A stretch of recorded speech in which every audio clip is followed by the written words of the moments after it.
Hello, hello, and thank you for joining me this morning. This is wonderful that you're here. It's wonderful you have joined me to paint in black watercolor paper. I'm trying to get rid of a stupid thing on my screen that's just appeared. I am so sorry. I just need to spend a second getting rid of this stupid pop-up. Oh boy. Okay, there it's gone. Wonderful. I'll start again. Good morning, good morning. Thank you for joining me this morning to paint on black watercolor paper and to explore ways that you can use black watercolor paper.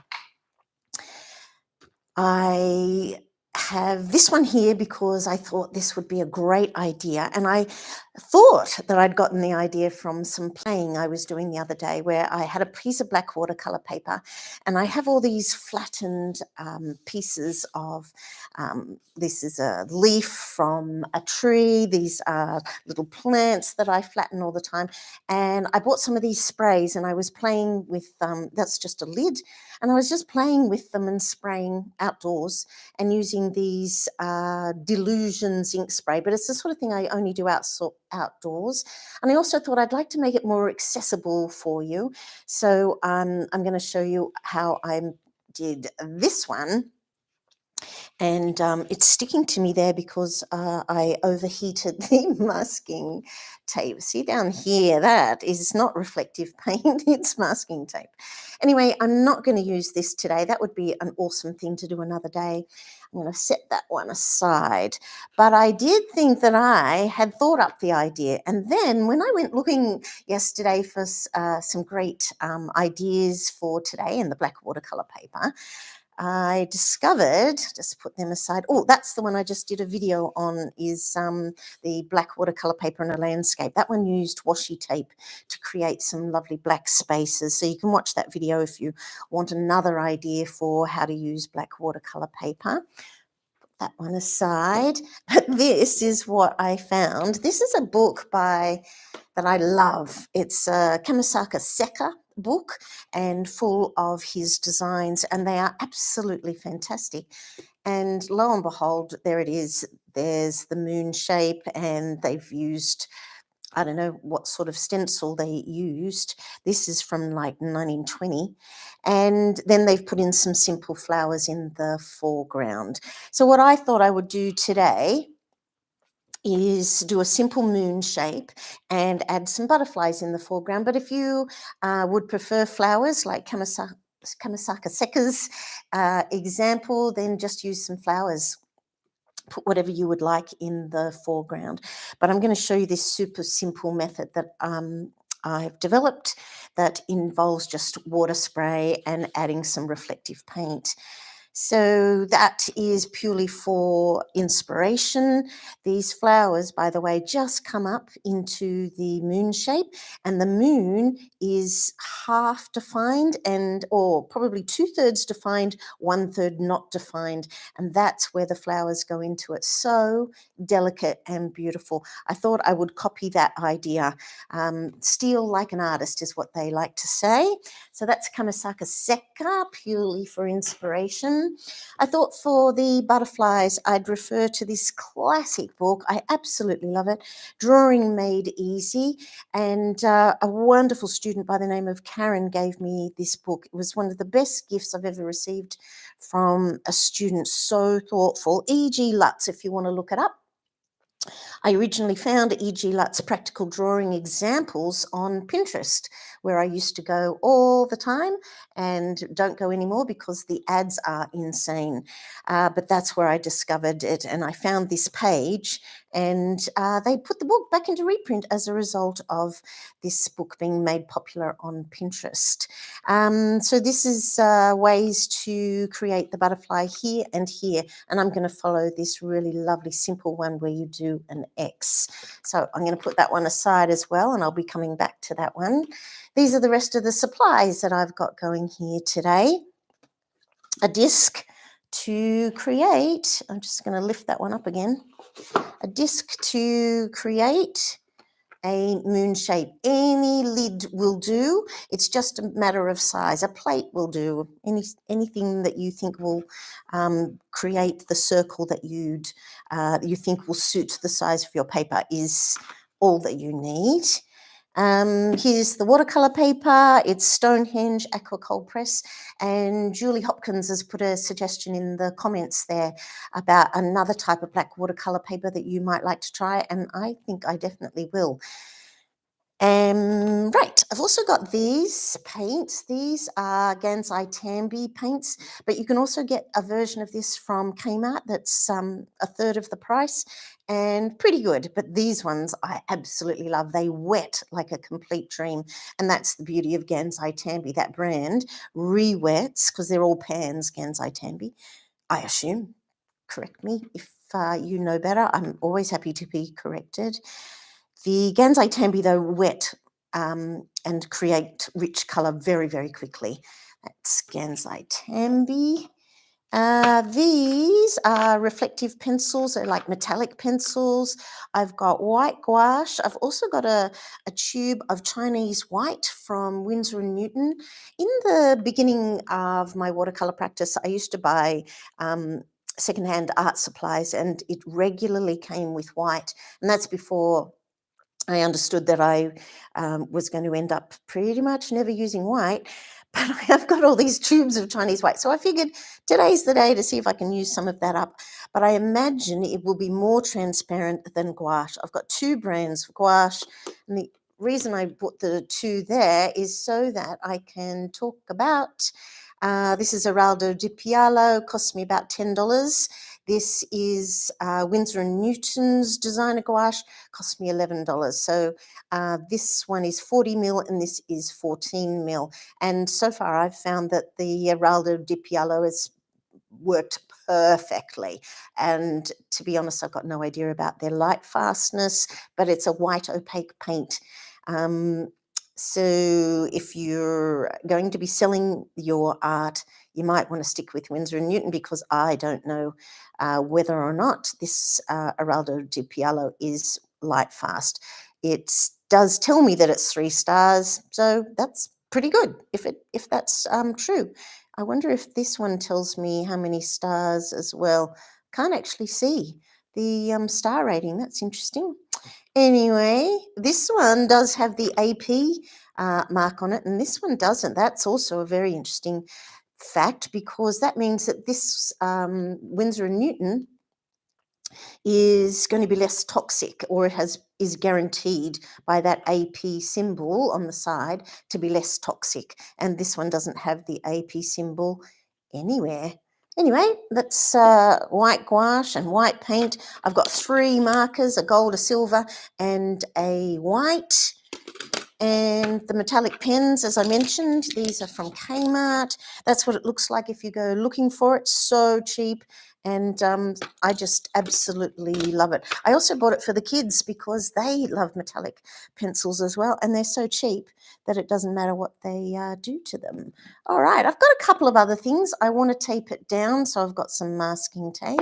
I've got a few jars of this pearl powdered pigment. Again, very cheap stuff. And it adds this absolute delightful sparkle. Little dishes in case I want to mix up some stuff with some sparkle. I'll see how I'm going. I've also got some white. These are all things that I've just got sitting near me in case I want to use them today. I don't know if I will, but if anyone asks me to use them, I certainly will try.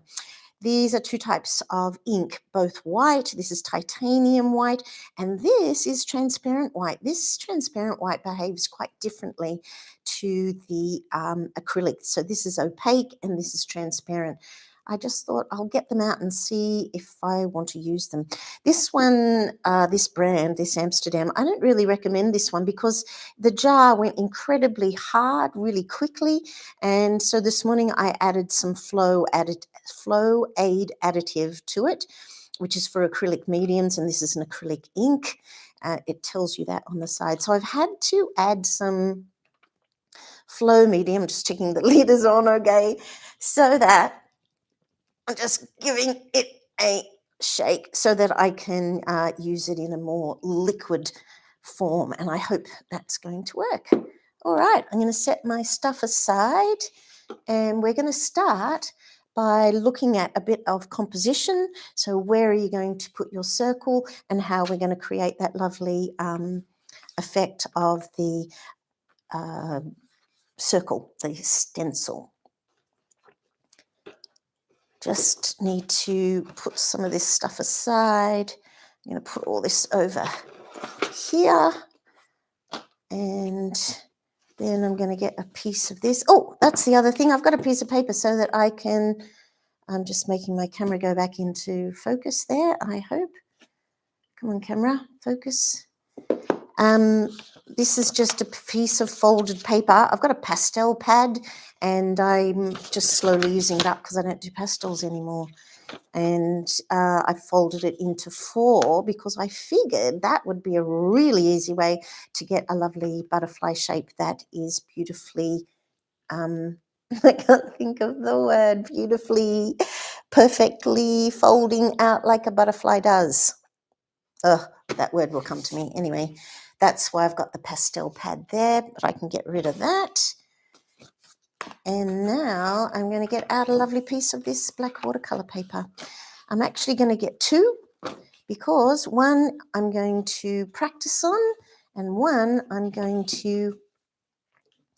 is going to be the real deal. I just need to move my stuff out of the way, claim a bit of space on my paper here. Okay, get rid of that. Bit of organisation, and I've got some two pieces of paper, one to play on and one for the actual painting. So the actual painting I'm going to tape down. Just going to zoom out a little bit so that you can see my supplies as well. Just move it up a touch and possibly over a little bit, I think. Yeah, that's a bit better, isn't it? And getting the camera to focus. Lovely. I'm going to take that one down, and I'm going to be putting some butterflies on top. We need a little bit of we need a little bit of planning. Where is the moon going to go? Not that I'm going to use that, but that would work brilliantly. I'm just going to get my disc. It's in my little pile of stuff here. Got too much stuff now. Where's the disc? I know it's here. Right. Where is this going to go? And oh, thanks so much for the thumbs up, guys. That's really lovely. Is it going to go there? Is it going to go in the center? The center is a spot that creates incredible calmness. And if you're after incredible calmness, the center is a spot to go. But if you like a little bit of action in your painting, then off center is a little better. I am in love with this as a focal point, and I don't really want the moon to be my focal point. Just going to try and get the camera to focus again. Please let me know if it's going out of focus, so it's just a touch of a button to get it back in. Does it go there? Because I was thinking that I would have a few butterflies coming up to join the moon, and therefore I want where the little butterfly joins my moon to be my focal point. So I might put it over there and have butterfly, butterfly, butterfly. I'm just doing it with my hands. You could tear out little bits of paper as well if you want to, or you could do a little thumbnail on a piece of paper. So I'm thinking it will go boom, 1, 2, 3 butterflies, and the third butterfly will join the moon there. And that way I've got this, oh, maybe I'll go a bit higher, maybe join there. And then I'm hoping that will look like a lovely area where the butterfly joins and I create something really interesting. It's always nice to have a plan. That's the best I can do. I'm going to leave that sitting there for now and be thinking about how to leave this little space here for a butterfly. So what I'm going to do is create a little butterfly, Hey, Viv, nice to see you. I'm going to create a little butterfly that will sit there, and I think what I will try and do is create the background all at once. So in this one, my little practice one, trying not to make a big mess, I didn't plan for anything that was going to go in the foreground. It is possible just to join it on, and that might be interesting too, but I thought, I wonder if it would look beautiful if the butterflies have all a black background, and so many butterflies do, and then create 3 stencils, and the 4th stencil is the circle. Let's see if I can pull that off. So that means what I need to do is start with the butterflies, and I want to create 3 stencil butterflies. So I'm going to go back to the little book. If you're thinking you'd like flowers, well, you could start creating some stencils in the shape of flowers. Just working out where to put that so that you guys can see it. Now, I only need to follow half of the instructions. My big butterfly will be about that big, from there to there, I think, from there to there. Yeah, that will do. So that means here will be the body of the butterfly, half the body, half the abdomen, half the head. And then you make the butterfly wing come out of there and out of there.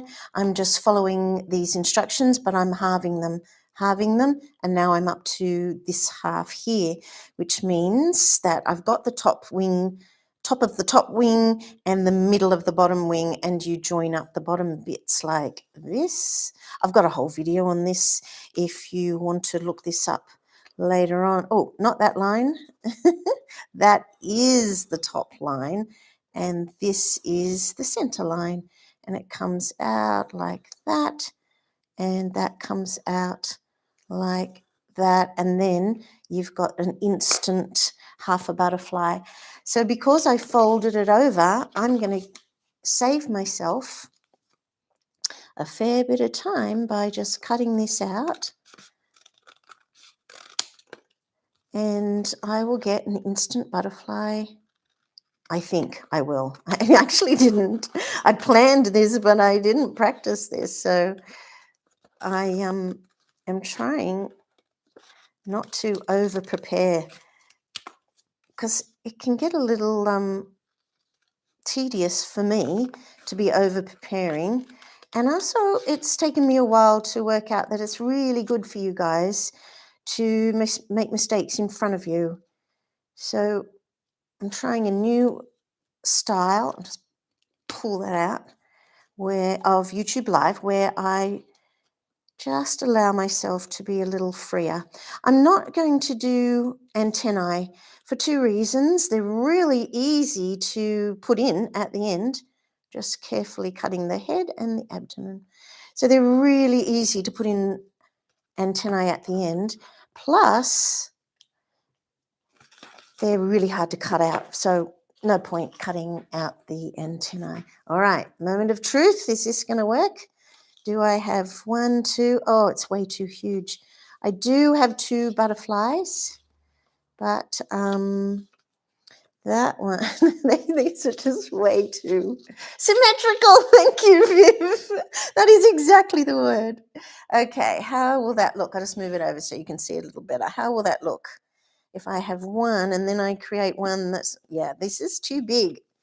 Okay, go back to the cutting part. And I'll cut a little off the body, there, a little off the head, there. Oops, that's a strange shape for a head.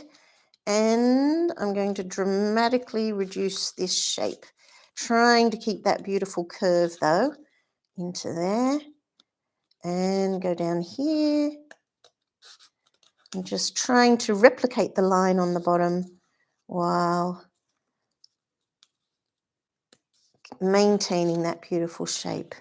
This will need to be, I'm left-handed, so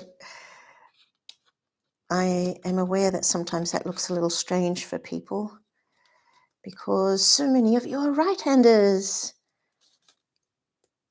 And we're just left-handers living in a right-handers world. Put just half of this one. Ooh, thanks, Anne. I wish I'd looked up and seen that idea. I really like that. Would have been cool. Okay, much better size. That'll be 1. This will be 2. So do I do 2 the same? Nope, that looks odd. Okay, this needs to be dramatically reduced as well. So that's okay that this one's being reduced because I do want the second one to be much smaller. And that way I'm hoping that will create a little bit of distance, like the suggestion of distance. So here's my second butterfly, and they're flying up towards the moon. And if we're being logical, we'd change them into moths because moths fly at night time. Okay, up and up. Up and up. Love using pieces of paper to create my designs because I can just move them around. The more traditional method is to go and get little pieces of, is to go and get a piece of paper and create your own that way. Okay, I wonder if I can just turn this into a little tiny butterfly up here, and it will go into the moon shape. No, it will. I'm going to sit it underneath, help it sit in position. And then when I'm painting the butterfly later, I just need it to look like half a butterfly. That doesn't look like half a butterfly. Okay, I am going to need a little tiny one. I'm just going to attempt a little tiny butterfly in a much simpler form. It's kind of going to look a little bit like an odd heart shape. It's going to be really, really small, and it's going to be up there, or maybe half the wing, and I'll adjust it later. Okay, so I don't want that to touch. I want them a little lower. I want them just there. I like that these might touch a little bit, kind of can make one look like it's in front of the other. Goodness me, it's still too big. I did mention that I am willing to make mistakes on video now. But in the beginning of YouTube Live, I just would have been so horrified. One of the best things that I've learnt to do is to make mistakes and be okay with that. It's like the biggest lesson I've ever learnt. How's that looking? Oh, not too bad. I could make it go that way. Okay, that's it. I've just found my composition. I'm going to put tape on it, and I'll just get rid of this mess. I'm going to tape it down and double check I like my composition. I can get rid of the book now, get rid of that one. It's good. And clear a little bit of space and tape it down. I'm still going to come back and practice on this one while this one is drying. Tape it down. Here's my tape. That's exactly right, Viv. Making mistakes is how we learn. And if you got it right every single time, well, actually, that's just not an option, is it? Everyone makes mistakes, everyone. And if you're learning, that is exactly what happens. You just make mistakes a lot. That's why perfectionism interferes with learning, because if you're not willing to make a mistake, I'm just lightly pressing it down because all tapes I've discovered come in deep contact with the watercolour, this black watercolour paper. Okay, I've bumped my design and you can see it doesn't look as good too. This is very central. I think I had it there, and that little tiny lump of a thing is there. Ooh, Maybe it should be that way. And then the antennae will be inside the moon. Will that look good or strange? Perhaps it should be half and then it's flying away from the moon. Ugh. I feel like I was sure a moment ago and just a little less sure now. So like that, like that. I love things being anchored to the side. So will I anchor it there or will I anchor it there? That's a bit too... So what I've got there is an oblique and an oblique, and it's not really gelling. So this one's sort of taking your view out that way, and this one's taking your view that way. So I need these to be less of an oblique, and perhaps as if this is an oblique, perhaps this one should be touching up there. Yeah, that's better. So this is coming up, and it's touching this one, which hopefully is sending your eye back that way. Anyway, I'm going to commit. Now, the way that I did the previous one was to spray all over and then put down some lovely colour while it was wet. So a little bit of planning for what that colour is going to be so that it's not drying. I used in this sky some silver and a touch of blue, but I thought I really liked the idea of it being kind of blue or kind of, but not just silver. I know, because, you know, a little bit of silver, very nice. So when I look at these colours here, there's actually a blue, and then I used a fair bit of that white gold. You can see that because I've made a mess in there. So I'm going to prepare. I'm going to get a really big brush. This is a Roy Mac size 4. People ask what size it is, but it's kind of irrelevant because brands don't make sizes that match up with each other. So I mentioned that the Gansai Tambi dissolves very quickly, and already I'm getting a beautiful amount of colour, and it's not damaging my brush. Some pans will really wear your brush down as you are preparing that colour.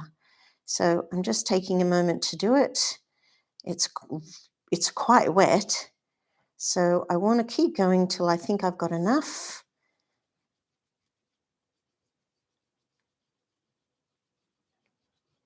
Keep going till I've got enough. And I'm going to just wet that pink as well, and then I'll have 2 colours in the sky. And I've just used the same brush because I don't care. Also, if I'd washed it all out, I just would have lost all that beautiful blue I created. Oh, and that's kind of a beautiful purpley colour. That's great. Okay, we're ready. Like that. And I've got an enormous spray bottle. And I'm going to just move some stuff out of the way. Commit. I'm going to put my finger on that because it's sitting up a little bit. Right, so spraying high so that I don't... so that I get those lovely kind of globules. I want those papers to remain in place. Excellent. And straight in, I'm going to just put my finger on there as I put on the beautiful blue reflective colour. The part of the beauty of this beautiful reflective colour, I'm going to go over the disc and add some pink now as I come down. Part of the beauty of it is it's quite transparent. So it just puts down this lovely touch of colour. And I'm going to put that one, I'm going to probably not get this shape very well. I think I need a different colour down below. I don't think I want to... Moon sometimes sends a warm glow into the sky. Oh, love that thinking. I think down the bottom I'd like to change it. I've got blue and then purple, but I definitely want to change it as I come down. So I'm going to go for green. They're kind of classic landscape colours, aren't they? Blue sky. Oh, that's pretty. And green foreground. Tiny bits. I don't want to get them too wet because I'll lose those shapes. Now, down here, I'm going to wash my brush and remove and then just put a tiny bit of colour down there. Okay, wash that off again. The little bits of glitter, because that's really what this is, glitter paint, float so beautifully in your water jar. And if you don't wash your water jar, they hang around for ages. Okay. Ooh, not too bad. And there's my little tiny butterfly shape there. That's kind of cool. It's made a big darkish ring up the top there. So am I worried? No. And oh, not too bad. And not too bad. Lovely. Now, I'm going to let that dry. This is really subtle, which I quite like. Because I want this to be the focal point, and this way I'll slowly be moving up, and you can see how these shapes touch. That's really lovely, and I'm not too worried about this. It's small anyway. Now I'm going to move this stuff off here because I'm going to let this one dry, and I've got a second piece of black watercolor paper, and I'm going to play on it. So I'm going to move this one over behind me so that I can just let that play. And then think about things like this white gouache and how thick it is. Ow. Okay, I can't get that one open. I might be using this after all. There you go. The Winsor & Newton one came off like a dream. So interesting. Oops, bit of gum arabic separation. The gum arabic is the binder that's also in our watercolors. I'm sure you all know that. And what's interesting about it is that this is why so many watercolor artists use use gouache, because there's a relationship between watercolor and gouache in that they both have, I'm just going to use this same brush, in that they both have the same binder. So some people call them opaque watercolors, which I guess you could say. So that's what the designer gouache looks like. Now, if I'm going to keep this, I'm going to need to write myself some notes. And if I use one of these beautiful reflective things, so this is Winsor & Newton gouache, Gouache.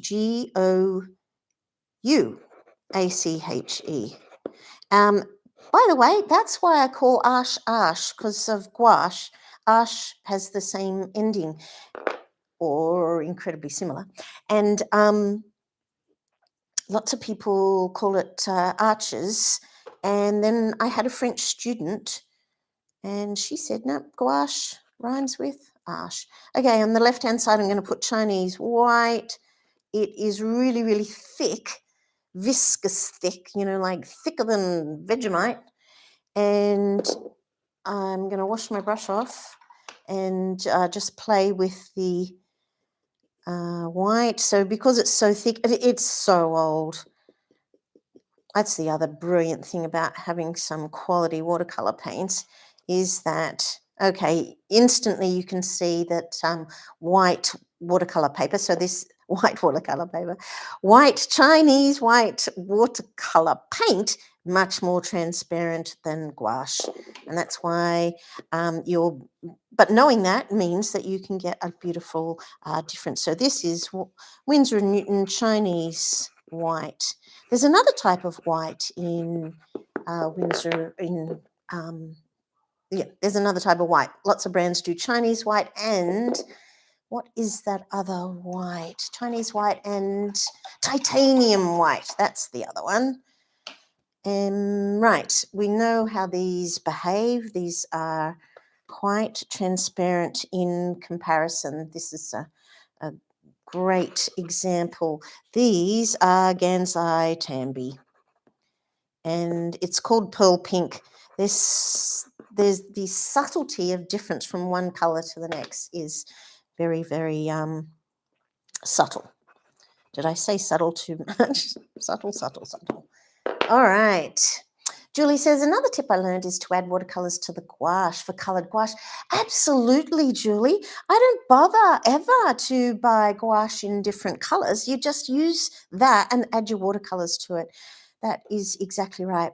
Now, the other thing I thought that I would add to this is some of this beautiful pearl pigment. So I'm going to get it out with a pipette. It's not really sucking it up. I'm just kind of adding it there. I'm going to add, it's like a quarter teaspoon, and it such a little bit of this stuff goes a long way. And washing my brush again, remove the excess water because you don't need much water, and mix that in. And I wonder whether it will look incredibly similar to the Gansai Tambi. No, it's definitely more opaque, but is that because I added in, mixed in the white gouache? No matter. That is a beautiful, beautiful soft pink that I can use on my butterfly, excuse me, on my butterfly, or you could put it on your flowers if you're going to do some flowers. Now, the other thing that I've been wondering about is whether or not the black watercolour paper will allow me to lift. And I'm wondering about lifting when it's dry, not when it's wet. But this is wet. I'll just see what it does. I really wondered about the watercolour paper and whether or not it would allow me. I'm now going to wet my sponge and see what it does. So often I love to lift a bit of watercolour, and hopefully the reason why I've paid for this expensive paper, I think it was like $40, $50 for that pad, is that it won't fall apart as I remove. So I'm going to remove multiple times to see whether or not, yep, it's allowing me to move. And it's only just now starting to collapse. I can see it just starting to come. There's little bits of black, greyish paper on my sponge. So it has a limit. If we were working in beautiful Arches watercolour paper, it would allow me to do that 20 times before it would even slightly get upset about that. But it did allow a little bit. So that's good to know. I've got this handy. I've got this sponge handy. I've also got one of those little kitchen sponges. These are much harsher. So I wondered whether or not it could handle that, or would it just fall apart if I'm just removing all the little drips of watercolour from my page. So what happens if I use this? Yeah, it removes it. You can see it removes it more quickly and with a little edge, but way more quickly is the paper collapsing. Having said that, that's a lovely line. The other thing that I thought I would try out, is a little bit of scratching out. Am I able to scratch out? You can do this with a palette knife, you can do it with a credit card. Oh, beautiful. Okay, because that might be quite lovely on the butterfly, or, oh, look, it removes like an absolute dream. That is lovely to know. Okay, I've got some stronger pink, some gentle pink. I have these beautiful pencils. I'll just move them back into view here as well. I've had a little play, thinking that the butterfly will be outlined kind of like that. I'm just going to play with some of the colours. Look at them. They're so absolutely delightful. Butterflies often have those little dots on them. I think it's some sort of defense mechanism, isn't it, that they do that? And Julie says, thank goodness for the magic eraser, it removes all my blobs. You're a mucky pup. I love that. Okay, I'm just playing with different colours, and to just, firstly, it's kind of going to loosen me up to go, oh, what happens when I put these beautiful colours with these other beautiful colours? And then what about if I were to, I have to take my brush out of there. I hate over soaking my brushes. Here's my little tiny liner. What will happen if I add little bits of detail like that? And being watercolour paper, I can do a soft edge. Oh, it moves really delicately and beautifully. Definitely be using a combination. You can draw over watercolour paint. And also you can paint over the, oh, look at that. That's lovely. So it's resisting. That's great. That's a really exciting thing to discover. I might get a lovely texture on my butterfly by putting in some pencil first and adding some paint over the top. All right, I think I've played enough. I need to see if my board with the lovely one we're going to work on is ready to go. I'm getting rid of that pipette too. Okay, let's get rid of this. And I'm going to keep it to the side because I kind of liked the idea. Oh, no, I forgot. I was also going to play with these. This is transparent white. Okay, it comes with a pipette, which is brilliant. Okay. What does it do? Firstly, yeah, it moves like a dream. It's ink, it's acrylic ink, so it's going to be way more permanent. And this is the transparent version. And then there's also, as I mentioned at the beginning, this is titanium white, so it's a opaque watercolor. And I mentioned that it's gone really hard in there. And these are a stupid price, aren't they? I don't remember how much they were. Look, it's also making a mess. Is that my fault? Probably.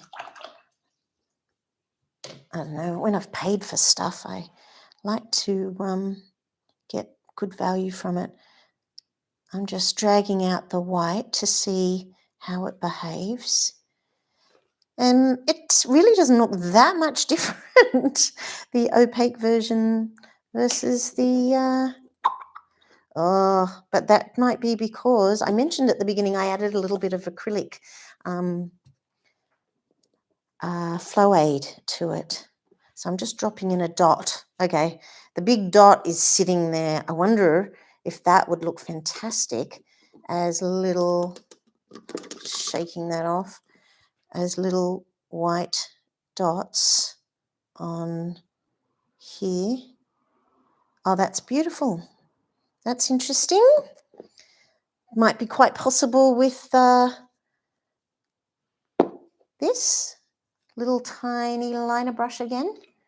A little bit of this paint, this mix, and it's nice and wet over here. So if I just put in little tiny dots there. Oh, what about if I put it in the middle? No, it does nothing. It just totally overrode it. But I am getting beautiful marks around the edge there. Okay, it's just going to be fabulous wet in wet. And I think I might end up using this titanium white for white dots. Lots of options. I'm feeling like I'm warmed up and I need to commit. I could spend most of the time just playing. I'm just going to grab my page now, bring it back into view, and I just need to move some of this stuff in order to put this over here, just organizing myself. That's the opaque one, put it over there as well. Okay, how's that? It's incredibly wet, and I was going to completely dry it and then draw over the top, but I'm wondering whether or not I should just go with it and allow some of the colour to bleed out. I had a totally different plan, but now that I'm looking at it, I'm kind of wondering, I think I'm going to change my view there. I can bring it in a lot closer, or a bit closer anyway, and there, and in just a bit more. I can come in a bit more.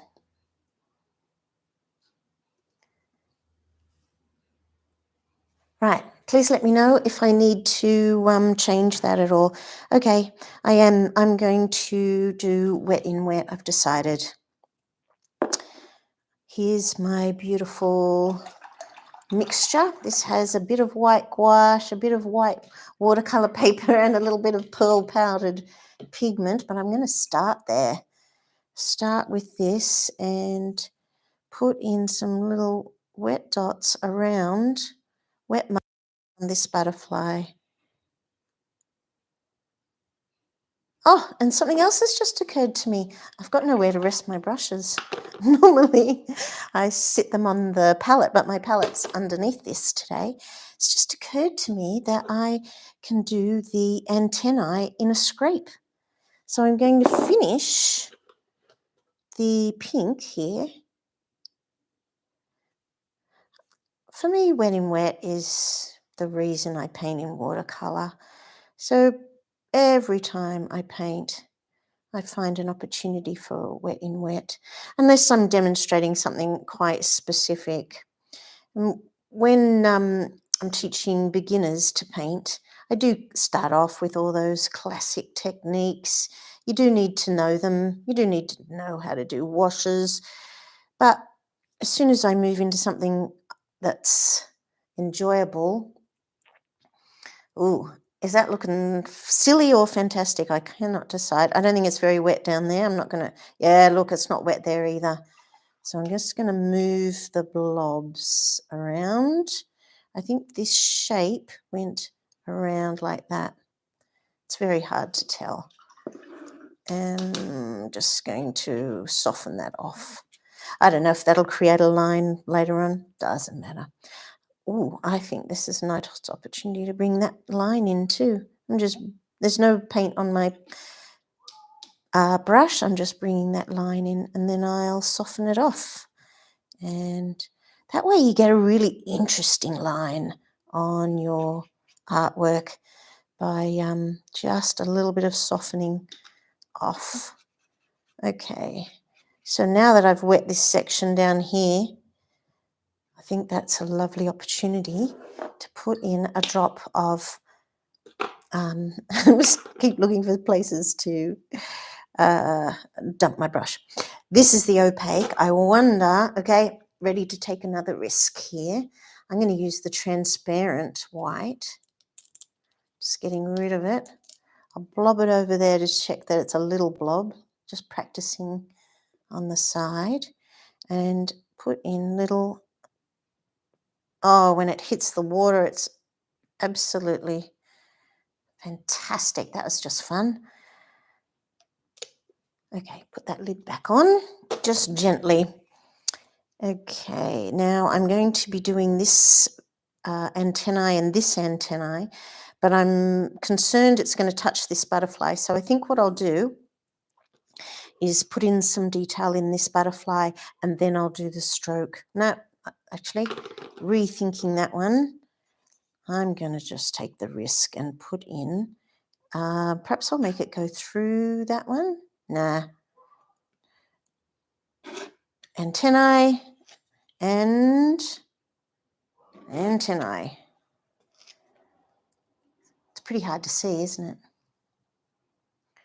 I'll just zoom in so that you can see that, because that's hard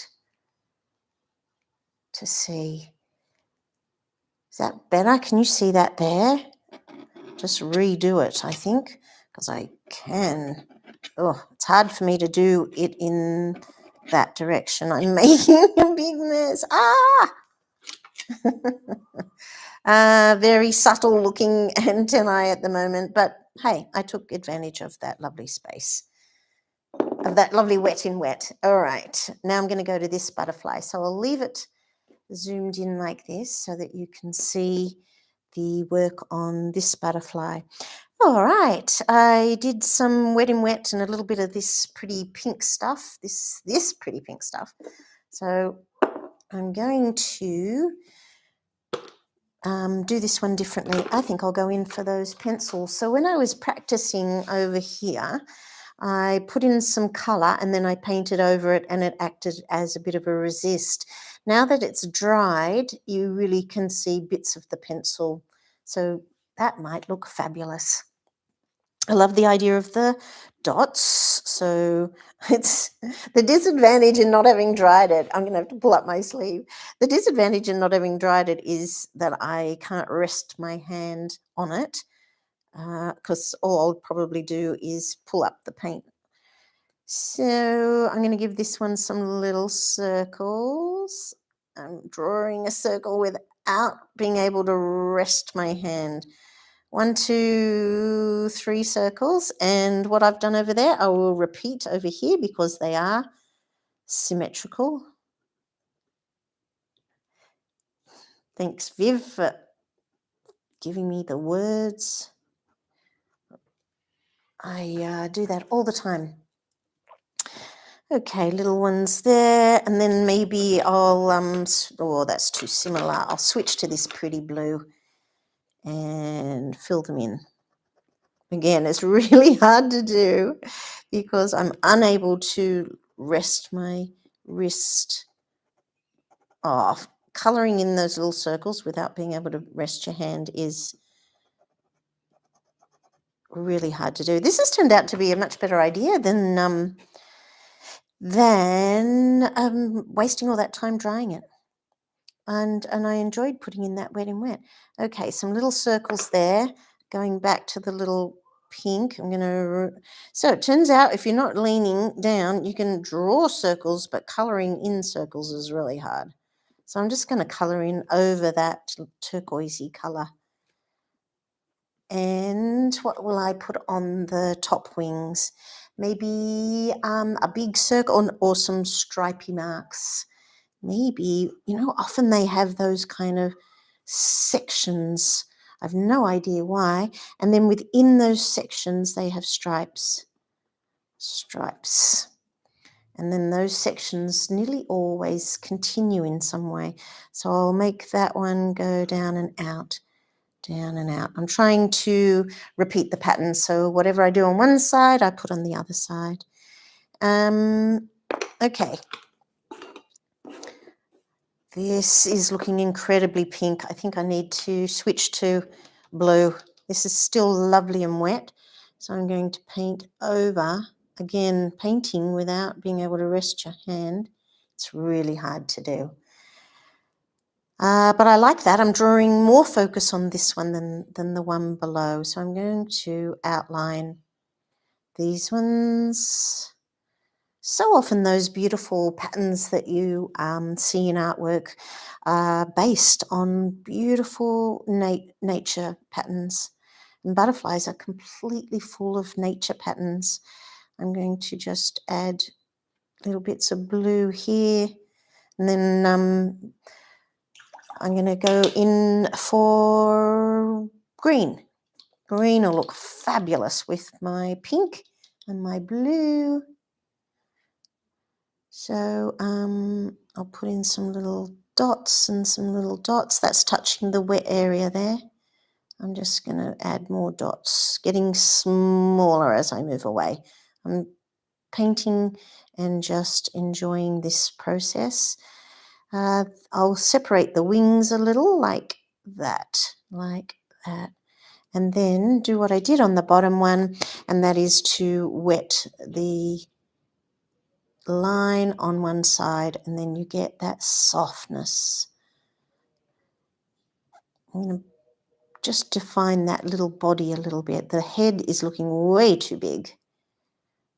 So easy to make that smaller just by negatively painting the butterfly. This wing comes up and touches this one, and it looks like I've just made a big mistake over there. So I want to give that butterfly wing a little more shape that is more symmetrical, more in line with the other one. There, that's satisfying me a bit more. Now, we've got, this one needs some antennae, and I'll try the scraping, but I don't think that's going to work much either. Go into the moon. Really hard to see. Okay, now for my focal point. I might come back and work on these, or I might not. So I've got lots of pink going on there, and I've been using this pink and this beautiful turquoisey colour, but I've got this magic green, and I've used some of that green down here, so perfect. I'm going to give this little butterfly, this is going to be one side of the wing, come down, and the other side of the wing, and this is going to come down like that. And there's the little body. I'm just going to risk it. Body, abdomen, tiny head, go into, kind of match it, and into. Often my butterflies look like flowers. I'm just embellishing the shape so it's a little more butterfly-like. And it doesn't matter that they are.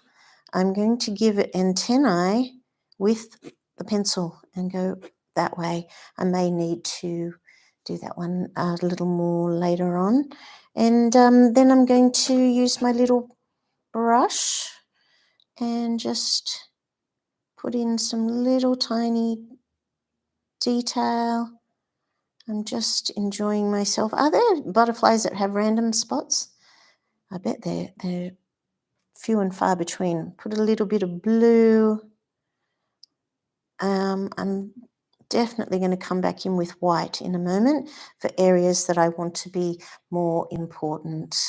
I like the dots because it's nicely different to the other areas. I won't be able to use any of these markers, however, until it's beautifully dry. So I think I will need to dry it shortly because I love the idea of embellishing with those. Okay, dryer time. So I'm going to just grab my dryer. It's a heat gun. It's not a hairdryer. And I'm going to be super careful about not going near the tape because that's how I just melted the tape earlier. I had someone comment to me about using tape that you can apply a hairdryer to it. That might have been one of you guys. And so I experimented with that and it did work a little bit, but it also, because I overdid it with the dryer on the tape, I made the gum of the tape just attached to the page. It's very yucky. I'll show you that while I'm doing this. So this is what happened. This area down here, that's just gum from my tape. So if you're going to try the method where you use your hairdryer or your heat gun against the tape to help it remove, you could learn by my mistake and don't overdo it.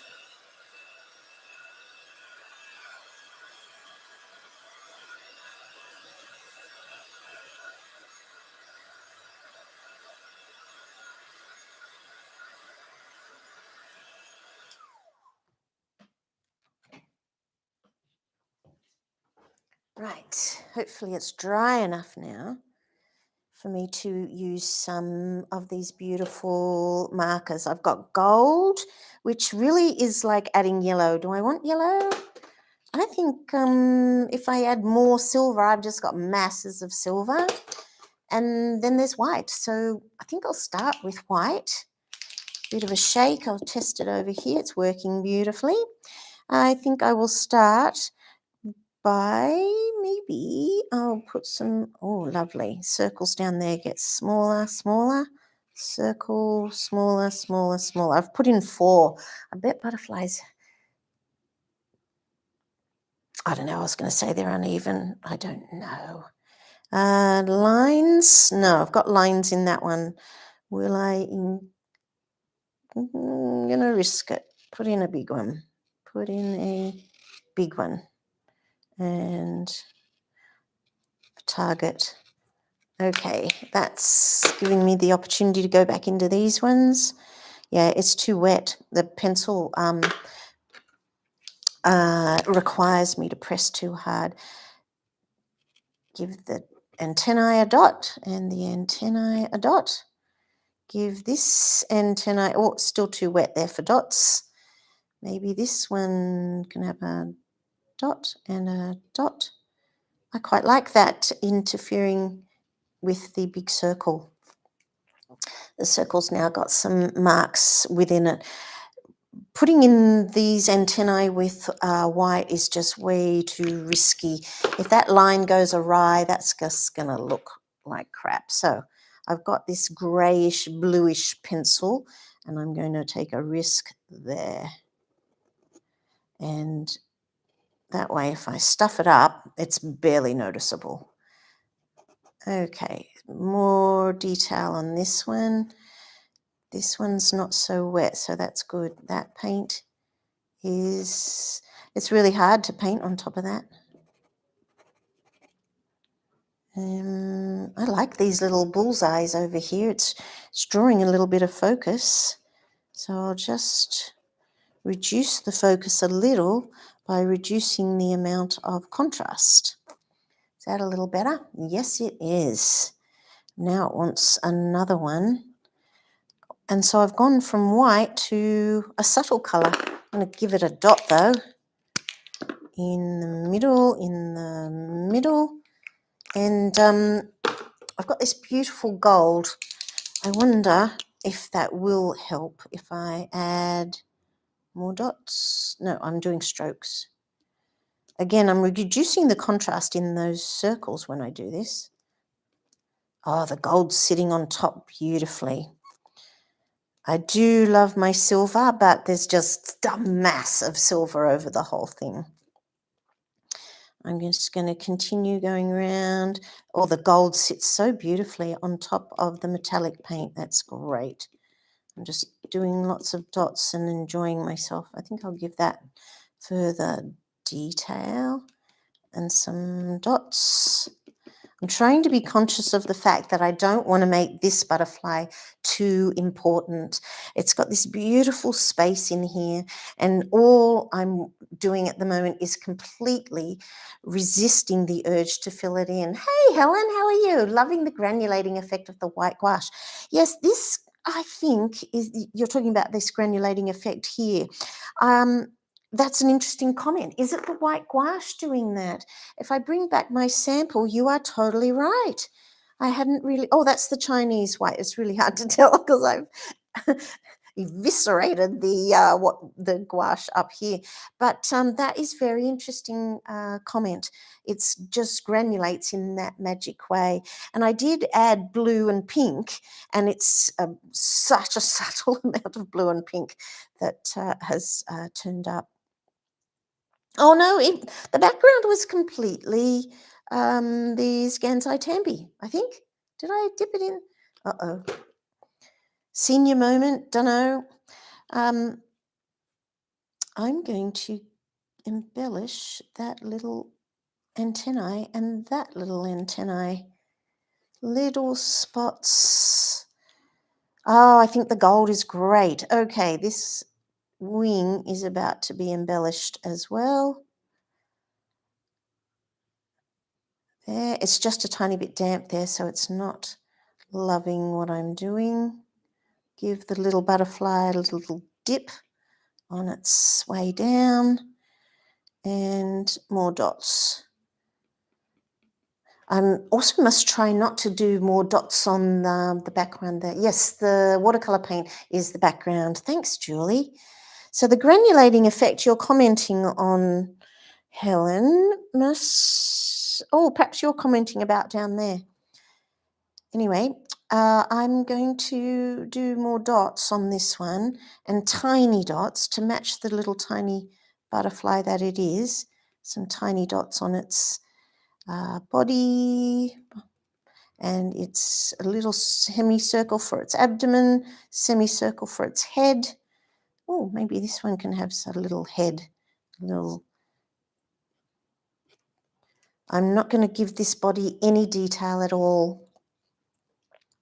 Some detail on that body, lots of detail on this body. Trying so hard to leave these blank. Very important to me at the moment. So I am finding, however, that this pink is it's just dominating in a way that I didn't want it to.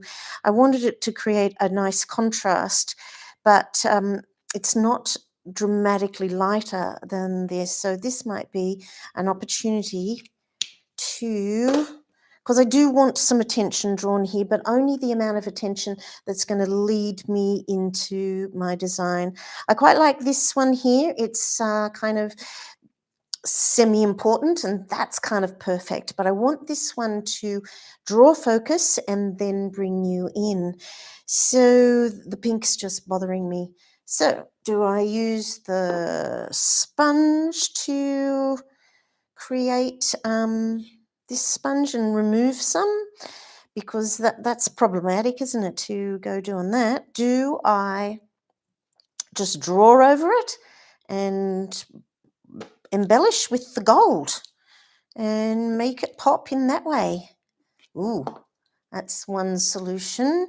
I could just paint it with gouache, but making that background match, and I love this bit over here.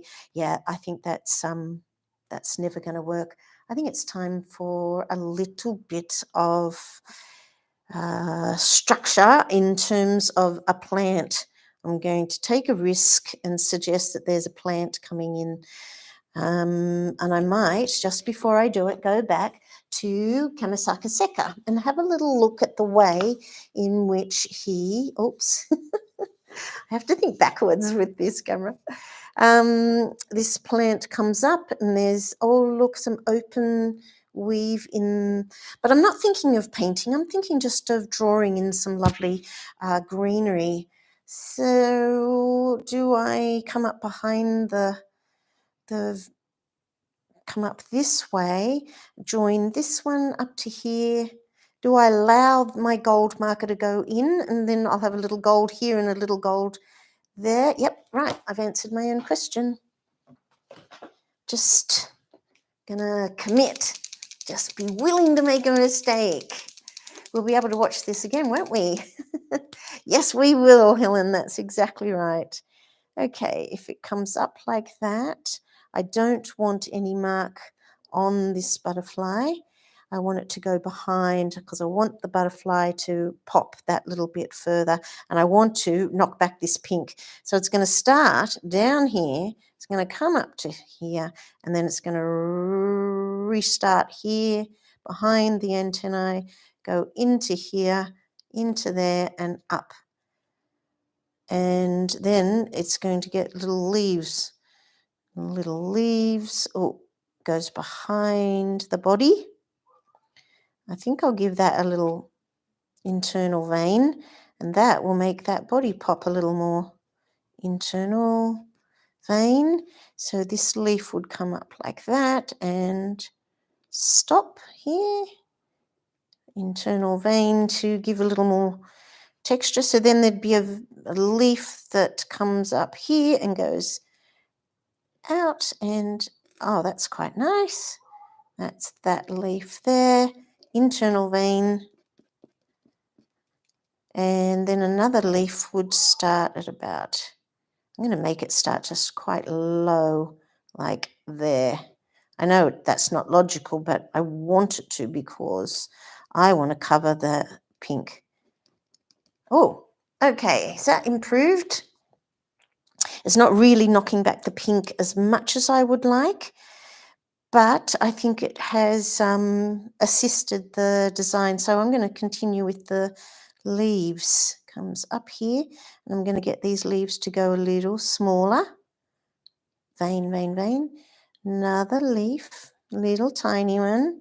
Vein, vein, vein. This is just fun, by the way. I love these Posca pens. Little tiny leaf that goes behind there. Tiny little leaves, tiny. Oops, the gold has picked up some paint, so it's not. And the end of it, I'm going to do some little dotty shapes. Oh, should I continue going in? No, that's enough. Stop there. I'm going to give this some more detail. Little tiny bits over there. This some more detail. I did intend to use more pencils, but the wetness of the paper is interfering with that. Having said that, I immediately want to... Oh, that's better. Lovely. Okay, how's it looking now? Sometimes these things just look like a right raw mess, and then I come back later on and I'm like, no, it didn't. It's good. I don't know that I want more than one leaf thing. Oh, but it could separate out, couldn't it? Often branches do that. So perhaps here comes out this other one and it's going to point. So this could have little leaves. Again, I'm going behind the... Oh, and I'll colour them in. Behind the antennae, and that's going to make the antennae have more importance. I'm really enjoying that aspect of this idea. Perhaps, oh, I can see what I've done there. Just fix this little one here. It goes there. I was thinking that's part of that butterfly, but that's actually just a mistake, I think. Doesn't matter. Keep going up here. These ones are getting filled in. These ones are getting filled in, and now I'm going to go to little tiny ones. Little tiny, and the same, I'm going to repeat this little dot shape. Oh, I really appreciate you putting thumbs up on it. It just makes a world of difference to me. It's like a little lift to keep going and that I'm on the right track, all that kind of... Oops, I just started to colour in the wrong bit. Just trying to save the day on that little leaf. Yeah, so if I colour that in, that will make the side of the... It doesn't colour in well. I'm going to colour in this side. It's brilliant at lines, but I don't know that I think it's brilliant at... Put some dots in there. Okay. Oh, that gold has really helped. I feel like it's really letting me in. Oh, Helen says, could I put some blue over the pink? Absolutely. If this was normal watercolour paper and I'd masked these out, then yes, I could.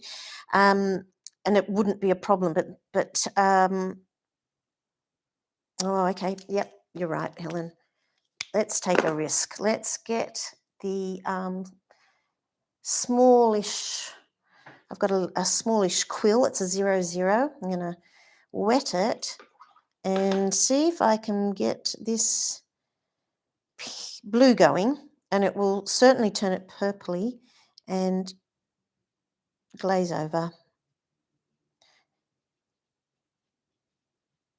I'm practically holding my breath as I do this. Wow, well done, Helen, for that suggestion, because it's knocked it back dramatically. Will I create some horrible mark over here? I'm just using a dry brush to try and bring it out. Ooh, much better in blue. Oops, Posca. Julie says, you can use a damp brush and move the pots, a pen around. Oh, the Posca pen. That I thought you meant oops, because I was like getting annoyed at Posca.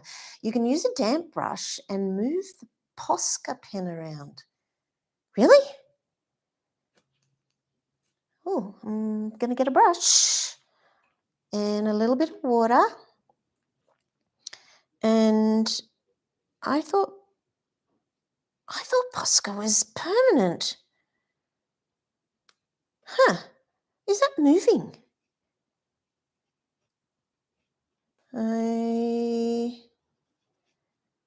Well, I'm not sure. Before the pen dries, I'm too late. If I'd been faster, there you go. I should look up a little sooner, shouldn't I? Because I'm looking down to do the painting. I'm going to continue with this blue. I'm looking down to do the painting, and then I have to think to myself, oh, look up for any questions or comments. Okay, there. And that will allow me to redefine that side of the butterfly. I'll give it a little point on its edge. I'm leaving the pink inside the leaves. That is definitely better. The pink is just bothering the hell out of me. I'm going to bring that blue along here, get rid of that pink as well. You know, I love pink, but I love purple way more. Yeah, no, I don't really love pink. I don't know why I used that. Just bringing a little bit of negative painting down there to make that antennae pop. And that's going to make that scraped mark look way more interesting. This is a little dark in comparison to the other side. And this is when I'm so going to get into trouble with this background and not being able to blend it in. See, now I've gone too far there. Okay, time to remove. I'm going to start with a wet brush. Will that remove some? Will that remove some? Yeah. Oh, turns out I just could have removed some. That's hilarious, isn't it? Such an obvious answer. I'm just going to remove some of the pink. That's too funny that just didn't occur to me. Now, if this had been normal watercolour paper, I would have instantly known I could remove it. Of course, it is in the background. Doesn't matter. Just what I'm doing is partly softening the pink and partly removing. It was fun at the time I was doing it. Yeah, I'm trying to compensate for where I've brushed out the pink. And it is so tempting. I cannot tell you just how desperately tempting it is to outline just here. I want to fix the line. I want to outline it. I want to do all sorts of stuff, but it will not help. This is just my way in. Okay, I'm saying it out loud, and now I'm going to soften that little bit. So I have goals, and then what does it matter? It's painting, softening all those little bits where that's where the paint went under the the paper stencil. It's really hard to talk and paint at the same time. Blue makes everything better. Couldn't agree more. Blue is such a go-to colour for everything. I'm really enjoying the little gold embellishment. And I enjoyed that I made it go off to the left there. Is this dry enough? I think that needs a little more work, a little more gold, but I'll just let that dry for a minute. I really quite liked the little dotty things I did with the at the end of the branches. That was totally taking a leaf out of Kamasaka Seka's book. I'll just show you him once again in case you want to look up some of his art. And also worth looking back at the inspiration. There's that, the difference in tone between this tone and that tone is very subtle. I mean, if this is tone 1, this is like 2 or 3, that's quite beautiful. What I've done is something completely different. I was going for a big contrast. The biggest part of contrast in this particular painting by Kamasaka Seka is this magnificent deep blue, and it's such a clear focal point. I was aiming for this little darling to be my focal point, and I've achieved it in a completely different way. Well, did I achieve it? I don't know, but I was going for detail and to make it smaller than the others, and I was going for bigger, smaller to lead your eye in. I'm going to zoom out so you can see the whole picture now, because at the moment you can't see the bottom of it. The top of it, I mean. There's a bit of a ring there, and that's bothering me because I'm just going to get a damp brush. So it's a bit, that's too much water. Remove all the water. That's bothering me a bit. The edge of the moon is soft over here and hard up there. I wish that had been over there, and I could make that happen if I want to, but this is drawing my eye, and that's one of the ways when you're finishing a painting, if you find something is drawing your eye, but drawing it in a way that makes you go, not good, that's a great sign that you need to change that part of the painting. I'm just going to soften and soften this little edge, and I might make this edge here more important because I don't want the whole of the moon to be completely soft. I think in Kamasaka Seka's painting, part of the delight is that you've got a hard edge and a soft edge. Okay, I've just dampened all of that edge, and now I'm just going to soften. It's just that the paint sat there a bit. I think the paper buckled, as it does, as all watercolour paper does when you, I'm just getting rid of the chance of any lines appearing over there. I think the paint just went to that edge and created that hard line. Okay, I can go over that gold. It's just occurred to me, and over that white. That's not going to move. Oh, it is still dominant, so I'll give it another go, but I'll just let it let it dry. I'm searching for my little circle, which is quite wet. That's my little butterfly stencil. I put a tape in the middle so that it wouldn't, so I couldn't accidentally spray in the centre. I'm just drying it so that I can put it back down, and I'm going to make this edge harder. It just needs a little something, and then I'm going to say I am practically done. I've had a great time, and I want to make this side of the circle darker. Will I do that in gold, or will I do it in one of these beautiful pencils? Oh yeah, okay, purple.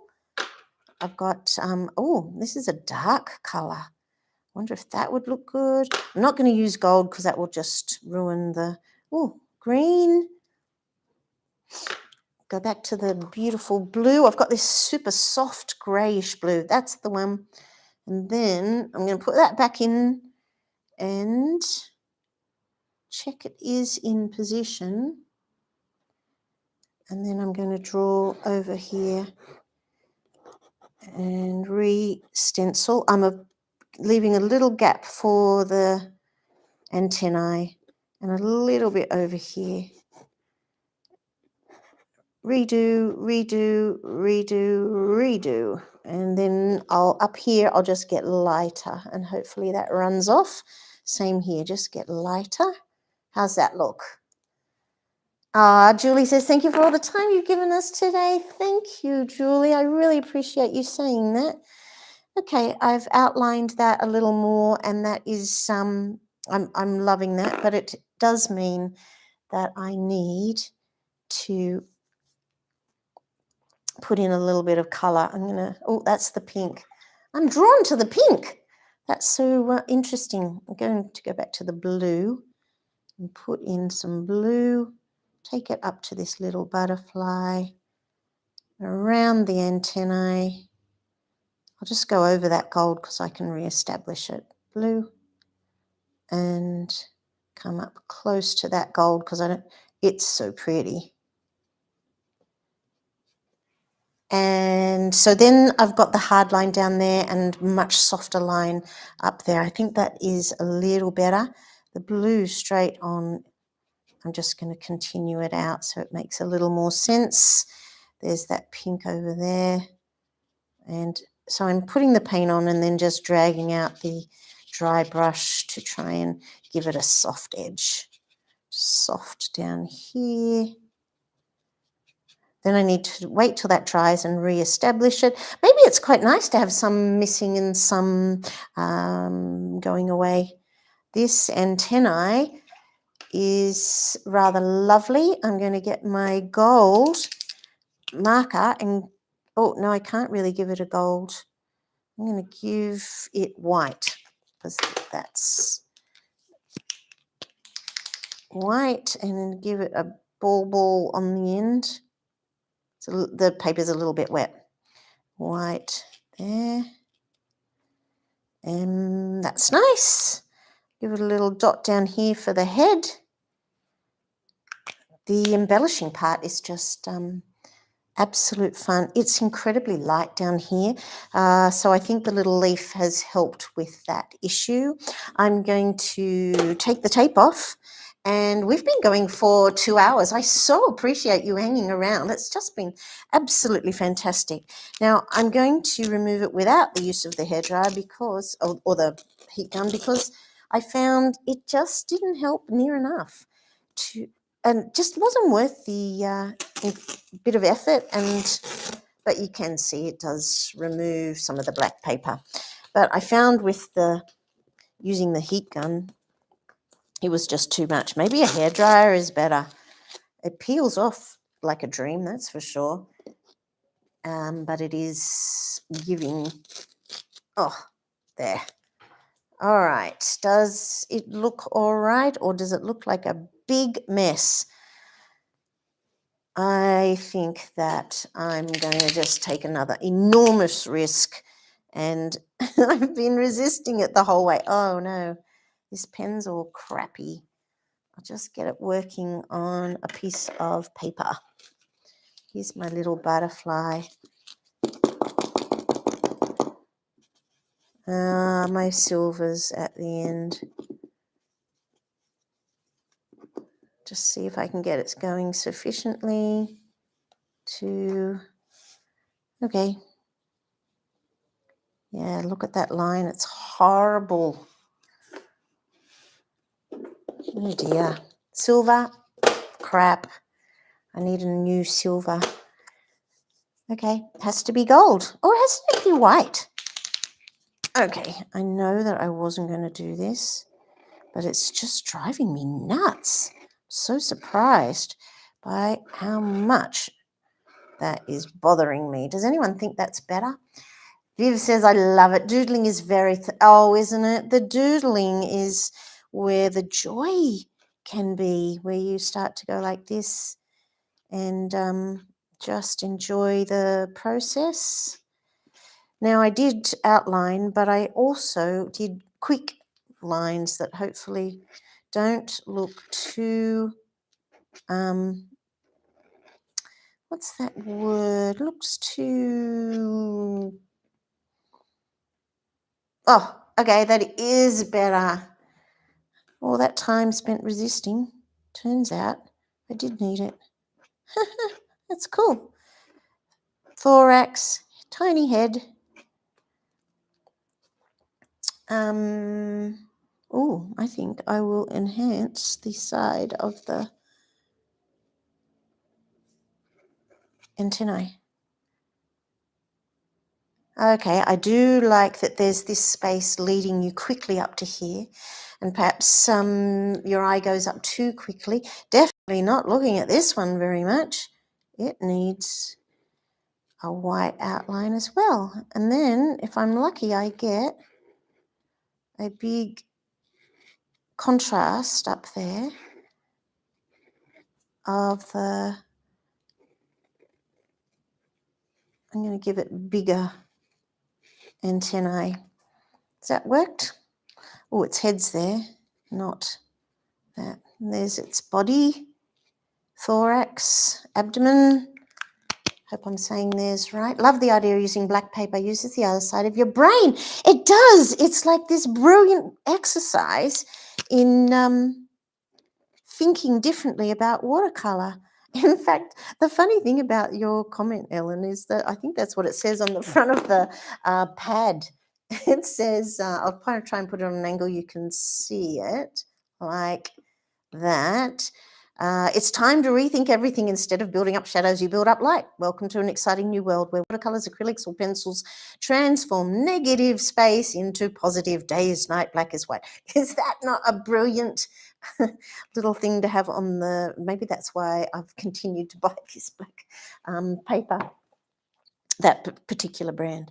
It's probably just that it comes up on my feed because, all that incredible purchasing online, they just keep sending you stuff that that you'll want.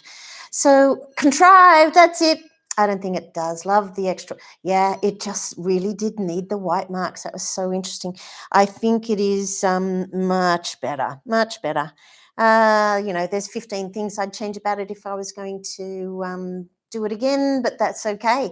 This was one that I decided not to over prepare like I normally do and to make more mistakes in front of you guys, because I really think that you learn a lot by being confronted by the mistake and then working out how to resolve it.